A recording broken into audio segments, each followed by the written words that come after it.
Hello and welcome to another episode of Aquarium School brought to you by the Aquarium Vet. My name is Dr. Rob Jones and I'm a member of the Aquarium Vet team. And today we're going to look at oxygen and aeration, which is so important to our fish's health.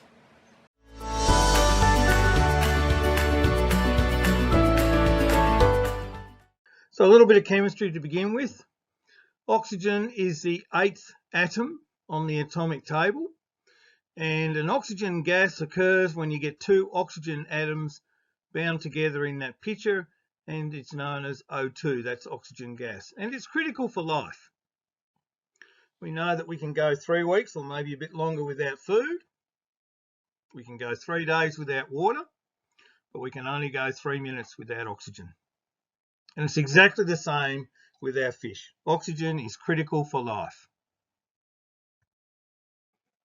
Another important point is that small fish have a much higher metabolic rate and therefore use more oxygen than larger fish. So it's the same as comparing a mouse with an elephant. The mouse actually has a much higher metabolic rate, a much higher heart rate compared to the elephant. And so if we compare a 1 kilogram single fish with 200 by 5 gram fish, so maybe 200 5-gram goldfish or something similar, that all adds up to a kilo, those smaller fish will use up more oxygen than the bigger fish because of their combined higher metabolic rate. Oxygen obviously is found in air, and it comprises 21% of air. We'll all remember that from high school physics, chemistry. And nitrogen gas makes up 78%. So most of the gas that's in the air is actually nitrogen gas. And then there's 1% of other gases. Oxygen is actually relatively insoluble in water.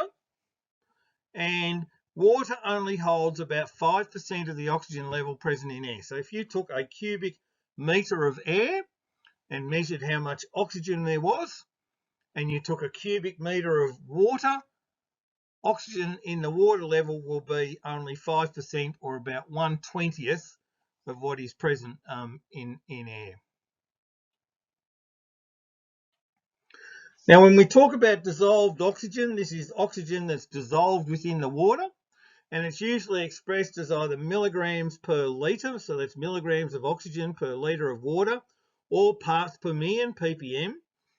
And we measure it with a DO meter, or a dissolved oxygen meter. Now, we generally only see these, say, in big public aquariums or big wholesale retail facilities. And the level that we need to see as an absolute minimum is 6 milligrams per litre or 6 ppm. You start to grow below 6 milligram per litre and the fish will struggle through not having sufficient oxygen. And it's shown up as a percentage of saturation. So in an ideal world, you have 100% saturation. So the water at whatever temperature it is, and we'll come to the impacts of temperature in a minute, is holding as much oxygen as it possibly can. So we put our DO probe in the water, we swizzle it around. We want to see something in the mid to high 90s, or ideally even 100%. Start going below 90% and you really are starting to say there's not enough oxygen in that water.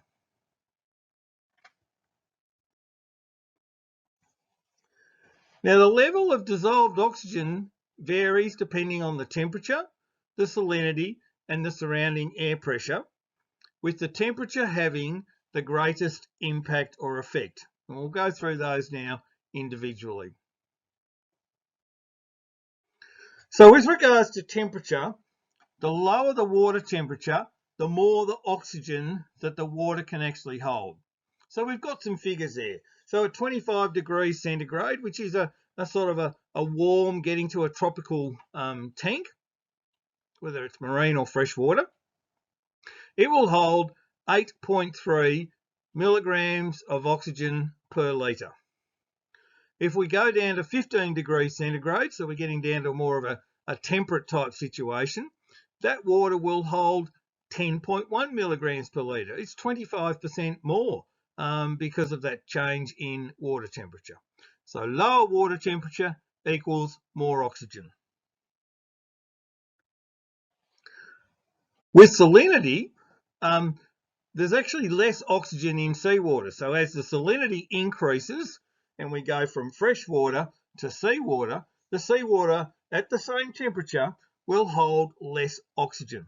And the reason for that is simply because of all the dissolved salts in the seawater. There's actually less room. It's a physical thing. There's less room or space for the oxygen molecules to be dissolved in the water.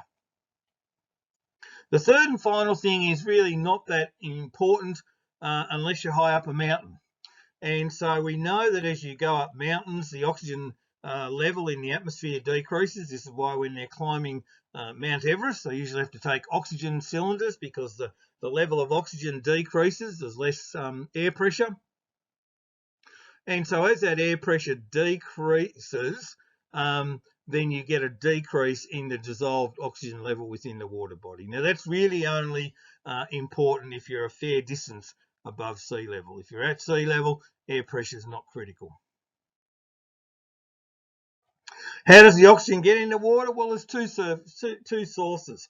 The very first one is what's called simple diffusion. This is what's happening at the water surface, where there's oxygen going from the atmosphere into the water and getting dissolved within the water. The second happens when you've got aquatic plants, whether that's out in the wild or within our aquariums, algae, macroalgae, etc. The photosynthesis during daylight hours only, because remember, photosynthesis needs light from the sun, will produce oxygen that's released into the water. So we look at this very, very simple diagram of an aquarium with two fish swimming around it. We've got a little air bubbler on the right there with gas bubbles rising. Now, most of them are air, but you can actually use an oxygen cylinder and have oxygen bubbling in, but most times it's just a simple air stone. Those bubbles rising, there will be some gas going from the bubbles into the water column, but the vast majority actually happens at the water surface, where you're disrupting the water surface, you're roughening up the water surface, and that increases the exchange of oxygen at the water surface. And in the middle there, we've got a few plants, and it's daylight, and they're producing some oxygen as well. What we're looking at here is what we would see in a freshwater pond or a very, very heavily planted tank. And on the bottom scale, we've got the time, 6 a.m. in the morning, noon, 6 p.m., midnight, etc. So it's a 24-hour cycle. And on the right, we've got the level of oxygen. And the level of oxygen is always lowest in the morning. And then as the day goes by, photosynthesis occurs, all the algae producing oxygen, etc. So that by sunset, the peak oxygen level is there. And then during the night, because there's no photosynthesis and because the plants actually then start to use up oxygen, the oxygen level drops down. So that's a cycle that happens in freshwater ponds. You might have a koi pond that's heavily planted, a lot of algae, etc. You just have to be very wary that first thing in the morning or early in the morning, you're not having low dissolved oxygen levels that can cause problems for the fish. So aeration of the water is essential. We've already talked about how important it is to have oxygen in the water for fish health. How do we achieve that? Good idea to always have any of your filter returns above the water level, breaking up that water surface. The flat water, you get a thing called water tension, which restricts the oxygen exchange. By having rough surface in the outdoor environment, it happens with wind and waves breaking up the water surface. We can do that when we have filter returns. You can have, as I said a minute or two ago, air stones running from an air pump that are breaking up the water surface. You can have waterfalls, and obviously, as we've talked about already, you can have lots of plants which will provide oxygen during the day. Briefly want to touch on supersaturation because it is important. Supersaturation is when you get a increase in the amount of a gas in the water greater than 100%. So as I mentioned earlier, we want our dissolved oxygen levels to be up around the 100%. So we've got maximum oxygen levels in the water, but you can have situation where you get supersaturation and that oxygen levels and other gases goes above 100%. And if you're looking at that, you need what's called a total gas pressure meter rather than just an oxygen meter. And the reason for that is that we generally think in terms of oxygen getting dissolved in the water, but in actual fact, we get nitrogen. Remember we said that air is made up of 78% nitrogen gas, and so you get nitrogen supersaturation. And nitrogen supersaturation is very similar to what happens to divers when they ascend too quickly and they get the bends. They're getting nitrogen gas bubbles in their bloodstream. And with a supersaturation event, we can have the same problem occur in our fish.